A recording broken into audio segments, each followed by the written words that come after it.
I'm Jessica Lahr, and welcome to another edition of FLX Weekly here on Wednesday, November 15th, 2017. This week's episode is brought to you by the It's a Wonderful Run 5K coming up in Seneca Falls on December 9th.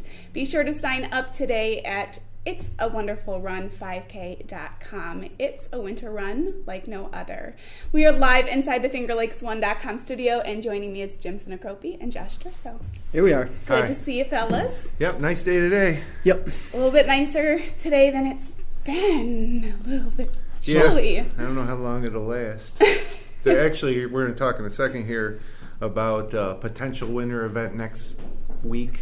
Uh-oh. Yeah. But there's some skepticism about it, so Yeah. Oh, there is. I'll let Josh fill you in on that when we Okay. talk about the weather. Okay. Yeah, we did get snow last week. So We did, but you... it wasn't like, oh my God, snow. It was just kind of like, oh, there's a dusting out there. I don't know. It was like, man, I woke up and there was snow on the ground. Like, I wasn't expecting it. The first I know. snow of the year, usually you see some snow in the air, but it doesn't stick. Right. And then even on the roads that morning, a Friday morning, Yeah. it was wintry. It was slick. It Yeah. was wintry and slick. I know. Taste of winter for sure. Now, what's going on? The National Weather Service, new weather alerts, Jim. There's some updates we should know about. Changes are coming. Yeah. Yeah, and to me, Well, this they've is come. They're here. This is kind of crazy. They're trying to simplify it, I guess, Yep. which is a good thing because Yep. it's confusing. You get advisories and lake snow warnings and everything, and as we got the train going by here, the studio. But basically, they used to say lake effect snow watch, blizzard watch, lake effect snow advisory, freezing rain advisory, lake effect snow warning. All these different things are now being simplified into mainly just three. You do have the graphic. Nice. Oh, Yep. okay. So you're going to have winter storm watches, which basically mean the potential of significant winter weather is there, but it's not like it's definite, right? Okay. And then you have your lake effect snow advisory and freezing rain advisories, or any type of blowing snow, ice and sleet expected. Will be issued as a winter weather advisory. So that means that we can expect winter weather. It's coming, but it probably isn't going to be a very severe event. Won't be warning level. Yeah. But then when you get the warning, the winter storm warning, that is the one where it's coming and it's going to be big, and it could be anywhere from, almost blizzard-like to just significant snowfall, blowing snow or freezing rain that could have an impact. So it's not like that's all they're going to tell you. When they issue these advisories or watches or warnings, they're going to include more detailed information. As a matter of fact, they were going to go ahead and tell you what, where, and when all this is happening right off the bat. Not too much is changing, but you won't see as much of a variety in the National Weather Service alerts. Right. And one reason why is because they might issue, let's say they issue a freezing rain advisory or warning, and then several hours later they see that the temperature is going to drop to a point where it's all going to be snow and not any rain, so they'd have to cancel the rain advisory, which might make people think, we don't have to worry, and then issue another winter storm warning or lake effect snow warning. So they simplified it all a little bit, Trying to eliminate the confusion. and with us coming up on winter, people should know what to expect, I suppose, because Locally, it's the big change is just not seeing the lake effect distinguishment, Right. separating Right. that from just a general snowstorm or something yeah. to that effect. So now everyone will be fair game, and it will be easier for the National Weather Service to issue alerts, and it'll be easier for people to understand what they're reading and understand what each of them mean, because that, as a news person, that is important. Yes. Understanding readers and listeners and watchers, understanding what they're hearing and seeing, because there Right. is a lot of misinformation out there, as we've seen the last couple weeks with this big winter storm that's supposedly going to become AccuWeather.com. And a lot of people rely on them for reliable, accurate forecasts. And it's been kind of crazy to watch them sort of hype up what is likely going to be a very minimal event here in the region. If you in talk fact, to right now on Tuesday, our forecast calls for like almost 50 in sun, and their forecast calls for like canceling schools. right, so It's crazy. Yeah, it's just and Massive difference.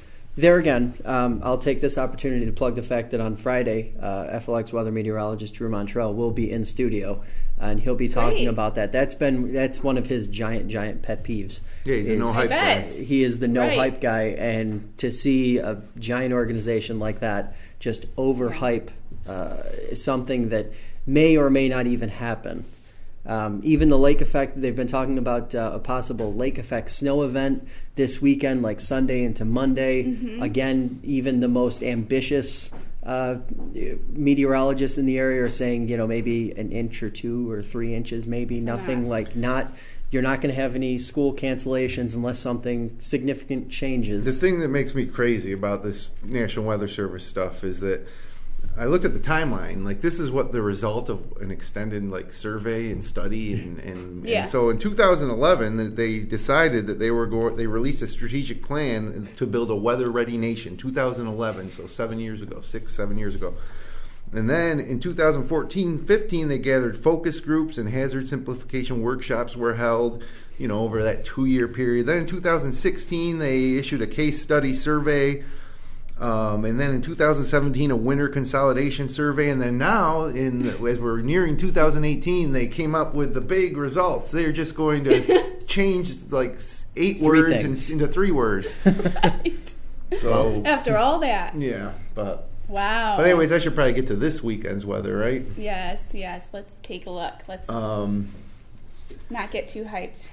Yeah, it's not gonna be a great weekend. Friday's the pick day for me. You're looking at partly sunny and 41, and that's the best. Because after that, overnight around 4 a.m. on Saturday morning, rain's gonna move in. Temperatures are only gonna get down to about 32, so it should still stay rain overnight. And then Saturday, rain most of the day, high of 49.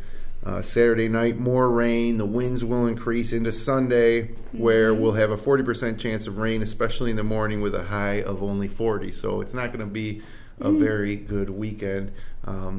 If you got anything to do outside and you can do it on Friday, do it. Yeah, Friday would be the time to do it.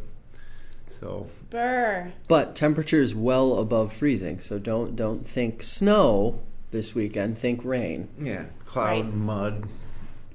Gloominess. Yeah. Gloomy. Typical fall stuff. Yep, as we head into Thanksgiving week. I know, it's so hard to believe. But that weather event you're talking about, I guess we already talked about it.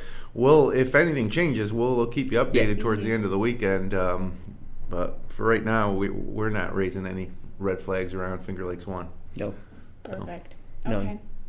Did you have other news? We do have some news. Yeah. Let's a couple quick election recap updates. Absentee ballots were obviously counted yesterday, or started to be counted yesterday. Results stayed the same in Seneca Falls with the 2 at-large supervisor races. Geneva City Supervisor Greg Bendowitz defeated Democratic challenger Tamara Cataldo by 1 vote. Crazy. 1 vote, 190 to 189. And that was to represent wards 5 and 6.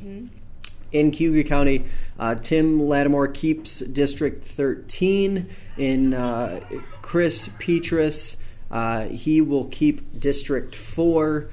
Both were decided after those absentee counts took place yesterday. Outside of that, final results are in. There are a few more Seneca County results being accounted for today.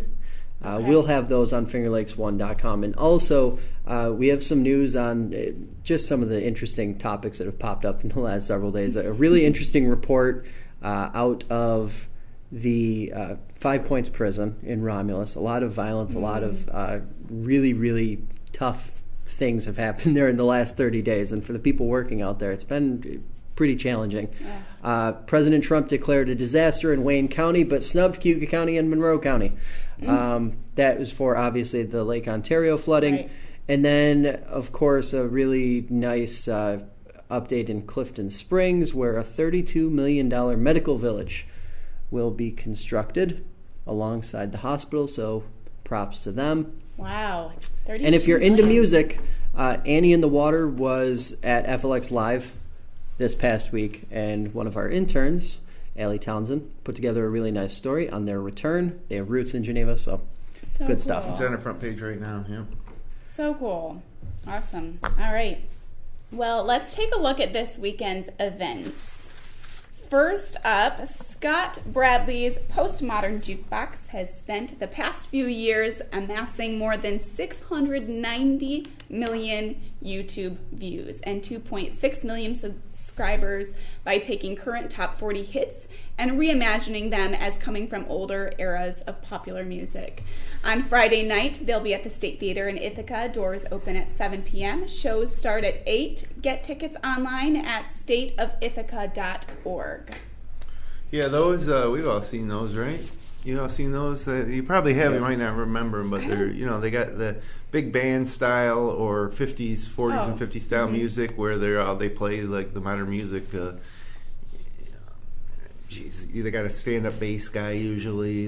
Right. You've probably seen them, but they'll be in Ithaca. But I don't know if I've seen him. But that's like the new pop star. He's 690 million YouTube views. People, Yeah. it's kind of big deal. This guy's coming to Ithaca. I'd say That's he's neat. world renowned on YouTube. It's awesome. All right. The Co-Share Dance Collective is performing on Friday and Saturday at the Smith Opera House as the students of Hobart and William Smith Colleges take the stage for 2 nights showcasing a wide variety of dance genres and aims to celebrate the inclusivity of the dance community on campus. So that should be fun. Hobart, at the Smith Opera House. Join Historic Palmyra for their annual Holiday Bazaar on Thursday through Saturday at the Alling Coverlet Museum on William Street in Palmyra. The bazaar will be open Thursday and Friday from 10 a.m. to 5 p.m. with a luncheon at 11:30 a.m. and Saturday from 10 a.m. to 2 p.m. Bizarre. I know, lots of those going on. I went to one at the Boys and Girls Club last weekend. It was fun. Go get your craft on. Yeah, lots of cool stuff and good food and gets you in the holiday spirit. I know, Jim, you're not there yet. No, not quite. I might put my Christmas lights up this weekend though, although the weather forecast looks a little wet, but get them up while I can. Wow. Do it while the weather's cooperating. I have to turn them on, but I can get them up. That's right. And then once Thanksgiving's over, fire them up every night. It's only a week away, so it's true. Take advantage of the weather while you can. All right. Guitar virtuoso Adrian Legg will be performing at the Trumansburg Conservatory of Fine Arts on Friday night at 7 p.m. Legg was voted Guitarist of the Decade by Guitarist Magazine and Best Acoustic Finger Stylist 4 years in a row by readers of Guitar Player magazine. Adrian Legg dazzles audiences with an unclassifiable mixture of country, jazz, folk, rock, and classical styles. Those are good credentials. Yeah, absolutely. Guitarist of the Decade by Guitarist Magazine. Best Finger Stylist. Best acoustic finger for 4 years. By readers of Guitar Player magazine. That's awesome. Now he'll be in Trumansburg. Yeah, that's pretty crazy. Very cool. Also, the annual Waterloo Fire Department Turkey Party is on Saturday night. The 49th annual Holiday Fair Craft Show at Bloomfield Elementary School is Saturday morning. The Ithaca Community Orchestra is performing at the Hangar Theater on Saturday at 4 p.m. and on Saturday from 10 a.m. to 2 p.m. It's a fall harvest family and fun event at the Seneca Falls Library. So, that's the one on Saturday. So more events, obviously, at our community calendar at fingerlakes1.com. Also looking ahead to next week, the Seneca County House of Concern is holding a community Thanksgiving Day dinner that is open to all and is eat-in or take-out, as well as delivery for those with an absolute need. Turkeys were donated by Dan's Design Landscape and Construction and Del Lago Resort and Casino. There's a fantastic volunteer sign-up ready and waiting to start prep and be available on Thanksgiving Day to complete the dinner and serve. The goal is to serve 1,000 people. 1,000. Last year, they served over 800 dinners. It's amazing. And it's also just a little eye-opening that 1,000 people in the Seneca County area could use help. I know. That's a lot of turkeys. Mm-hmm. But yeah, I love these things. They do something at the downtown deli. They have historically. I don't know if this is going to take place of that. If they're going to continue to have their Thanksgiving dinner at the downtown deli here in Seneca Falls like they usually do, but that's a major effort. 1,000. It's a lot of people. It's a lot of full tummies. Mm-hmm. So that's really great. If you can volunteer. It's a lot of work, so go volunteer. Yeah, go volunteer. Right? That's amazing. Yep. All right, let's jump into our top local photos from the past week, shall we? We shall. All right, first up, historic landmarks captured in Seneca Falls from more than 130 feet above the ground last week in this drone photo by Mike Calabrese. I love drone photos. I know. Yep. It's pretty cool. And there you can see 2 of the 3 bridges on the Seneca Falls Canal Harbor area. It looks like this picture is taken almost just over and past the Ovid Street Bridge. You got the Bridge Street Bridge there, famous as the potential inspiration for It's a Wonderful Life, where the It's a Wonderful Run 5K will kick off in a couple weeks, and then further down the Rumsey Street Bridge. And you got the water tower over there on the left, the freshly repainted, I think, water tower. Is it done? It's done. I think so, yeah. It looks like it's done, isn't it? Okay. It is done. a fresh coat on that. Sure is. They wrapped up about a month ago. Oh, okay, yeah. Awesome photo. Also last week, Mike Sargent took a walk along Flint Creek at Double Drop Falls in Phelps, which revealed some quick moving water. That's really cool. Yeah, that looks pretty quick. Nice. Yeah, that's a really cool shot. Mike also captured the first snow of the year that fell late Thursday night throughout the region. Here, the snow in Farmington clings to one of the last remaining leaves on this tree on Friday morning. Looks like something out of a magazine. Yeah, it does. That was the first photo we received of the year of snow. Yep. Since last March or maybe April. Did it snow in April a little bit? Probably did. Probably did. But anyways, there we go. More to come. It looks like a calendar picture, you know. Mm-hmm. Perfect for November. Absolutely. Rachel Burkholder also captured the first snow of the season, which she described as beautiful, with colored leaves still on the trees, as seen in this shot from Ovid. I like this one, Rachel. Snow in the air. Mm-hmm. I like how she framed it with that one tree to the right, like right in your face, but then the does it almost look like she's like propped up in the air somehow? Yeah, like at a deer stand, maybe a tree stand. Yeah. I don't think so, though, because she's got that bum wheel still. Yeah. I know. Boo-boo. All right. Then Rachel got in closer near Dean's Cove along Cayuga Lake in Romulus, where these colorful leaves were found after our first snow for the season. Very nice. Oh, that's pretty, too. The sunlight illuminates those red leaves, and she seems to be standing in the shade when she's taking this one, but there's sun beyond. It's nice. Very nice. Still getting around, though. That's great. Mm-hmm. Okay, you guys, what is your favorite photo this week? You guys go first, but I'm just going to tell you, I have a tough time picking drone photos because I think it's almost an unfair advantage when you can take a drone up there. Mm-hmm. So I'm not going to vote for the drone unless I have to break a tie. In which case, I'm still not going to vote for the drone, probably. Drone photo was great, but I'm actually going with the very last picture we saw. Mm-hmm. Just with the lighting and the snow and the red leaves, and Okay. Can't go wrong there. I was going to go with Rachel's other shot with the tree in the foreground, and so that's the one I go for. It's a Burkholder battle right now. So I'm going to have to agree with Josh on this one. I think that I like this one. It's something so simple, you know, there's it's the red leaves and the new white snow. It's just a good picture.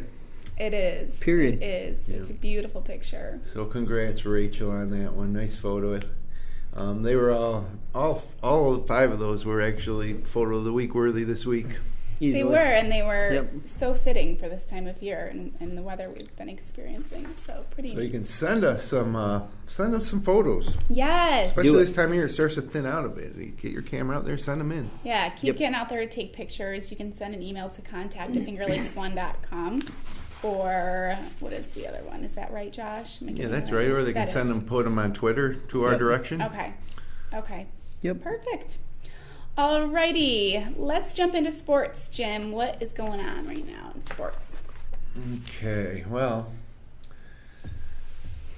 Syracuse football team will be at Louisville on Saturday. 2 games left in the regular season. 3:30 kick on ESPNU. They're 4-6. They need to win this game and then beat Boston College next week to qualify for postseason play in a bowl. They really blew an opportunity against Wake Forest at home last Saturday. And speaking of blowing opportunities, the Buffalo Bills just were embarrassed by the Saints on Sunday. It was, it's funny. They start off 5-2, and everybody starts thinking playoffs. And as soon as they start mentioning that word in Western New York, things turn. But they can get it back on track. They're still 5-4 and in second place in the AFC East. They'll have to do it in Los Angeles against the Chargers. 4:05 Eastern kick on Fox. Something different for Bills fans going out west. You get that late game on Sunday. And again, that's on Fox television. Cornell will be at Penn for a 1:30 kick on Saturday. Cornell currently is 3-6, 4th place in the Ivy League. The 2017 Corsica Jug champion Ithaca Bombers will take on Salisbury U in the Scotty Whitelaw Bowl in Delaware at 5 o'clock on Saturday. Syracuse basketball hosts Texas Southern on Saturday at 7 o'clock in the Dome. Last night they beat Iona by 9, and you know what I hear is people that I say, oh man, they only beat Iona by 9. Well, Iona's good. They've been to the NCAA tournament the past 2 years. There's not that big of a gap between a school like Iona and the top teams in the country nowadays. So it was a good win, and Syracuse young team starting off 2-0. They'll try to make it 3-0 against Texas Southern on Saturday at 7 o'clock in the Dome. Tickets still available, I'm sure, for that one. And then finally, in the state Final Four for football, one area team remains, and that's the Skaneateles Lakers. They will be competing in the New York State Class C Final Four versus Section 6 champ Cleveland Hill at 11 a.m. at Union Endicott High School. Skaneateles is a 3 seed. Cleveland Hill is the 6. Winner will advance to the Class C State Championship game in the Carrier Dome on Saturday, November 24th at 6 o'clock. So good luck, Skaneateles. We'll have the result of that game and all the games I just mentioned, full coverage on our sports page. When I say full coverage, basically you see our headlines, and so it might be Syracuse beats Iona, full coverage in parentheses. That means when you go to it, you're going to get links to all the post-game recaps on the internet, whether it's the student newspaper Daily Orange, whether it's the Syracuse Blog News Magician, whether it's a Post Standard website or other sources. You're going to get highlights, you're going to get video of Boeheim's press conference, which is always must-see TV, maybe some tweets. So it's more than just a simple recap. It's really everything that a Syracuse fan would want to spend some time browsing through the day after the game. Yeah, that's great. So all there. So we'll have full coverage at our sports page this weekend, all weekend long. That's right. Awesome. Well, we have a few minutes. So the Seneca Falls faculty and staff, along with the Seneca Falls Police Department, are working with Major Palooza to provide 100 meals for families right here in Seneca Falls. Do you want to talk about this, Jim? Or? Yeah, it's the 3rd year that the Seneca Falls School District faculty has partnered with the SFPD and Major Palooza, which is a nonprofit group out of Auburn. The first year they did 12 meals. Last year they did 48, and they're aiming for 100 this year. So on top of the House of Concerns efforts, this group is going to do 100 more on top of it. That's awesome. So it's great that these local organizations are so committed to helping on a day that most other people had a holiday. Like I'm going to be at my in-laws eating turkey and sitting on a couch. Yeah. So, but not these folks. And of course, again, it just highlights the fact that there's such a need for this type of thing, and hopefully it's really is, not something that we just think about on Thanksgiving, or Christmas. It's a 365-day-a-year type of deal. So yeah, congrats and good job to those guys, to the Seneca Falls teachers and staff and the fine ladies and gentlemen that comprise the Seneca Falls Police Department and Major Palooza out of Auburn. Yeah, that's amazing. What a way to give back during the holiday season, too. It's really great. it is sad to think that there's over 1,000 people that are hungry and, not able to sit and celebrate with their family at home. And sadly, those numbers are probably conservative. Right. So, when you see an event like that and they say they served, 800, 900, 1,000 people, that's you're talking about a fraction of a fraction. Yeah. Really. So. You went on the wine tour this weekend. I did 2 weekends ago. How was your I know, experience? now I'm Seneca due. Lake, right? It was good. Yep, we did Seneca Lake, went down towards Penn Yan, Fox Run, that direction. It was good. It was the wineries were not nearly as busy as I thought they would be, given that it was fall and that the weather wasn't that bad. It was almost every single winery or brewery we walked into. You could count the number of people who were actually inside at the time, and that you guys took a bus, right? We took a bus. We sure did. So nobody had to do the designated driving, even though some of us did anyway. Favorite? You drove the bus? You were like, get out of here! I'm driving. No, I had to drive back to Rochester afterwards, so I just didn't do the drinking on the favorite stop. What was your favorite stop? Oh God, favorite stop. I'm thinking about Climbing Vines. Climbing Vines or Gale, probably. They were both pretty interesting. Gale? Yeah. Where's that? Brewing company. It's pretty under the radar. South of Climbing Vines or north? Gael, right? North. Okay. On the way back. Because we did Climbing Vines too, and I loved it. Gale is actually kitty corner. It's directly across the road from the Geneva Country Club. Yes. Okay, that is what I was thinking. Yeah, it's pretty new. Yeah. Yeah, I was actually playing golf at Geneva a couple months ago, and there was like a band across the street, and the parking lot was jammed. Yeah. Oh, that's really Gale? interesting. Like Gale? Gae. Ael. Yeah. Oh, like the Iona Gales. Yeah. Like the it's a bird, right? Or is it a wind? I'm not really Gale sure. force wind would be Gale. Ellie, yeah. A waterfowl would be a Gael, right? A gale. Yeah, I would assume so. Huh. It's Irish theme. It's Irish theme. It's interesting. It's a pretty fascinating. Isn't an Irish gale like a musical instrument? There's a good question. You know all of these things about Gale, Jim. See, and here's the thing. This is why. I enjoy going on a wine tour like that, because the things you sort of experience and encounter along the way, the weird little themes or the odd or off little they all have their own little quirks and none of them are alike. No. There's no cookie cutter setup. That's why I love it. So you don't know what you're gonna get. The Gaels are an ethno-linguistic group native to northwestern Europe. They're associated with the Gaelic language, a branch of the Celtic language, comprising Irish, Manx, and Scottish Gaelic. So that would be like an ethnic group, the Irish Gaels. And that's all I search for, and we don't really have time to search for anything else.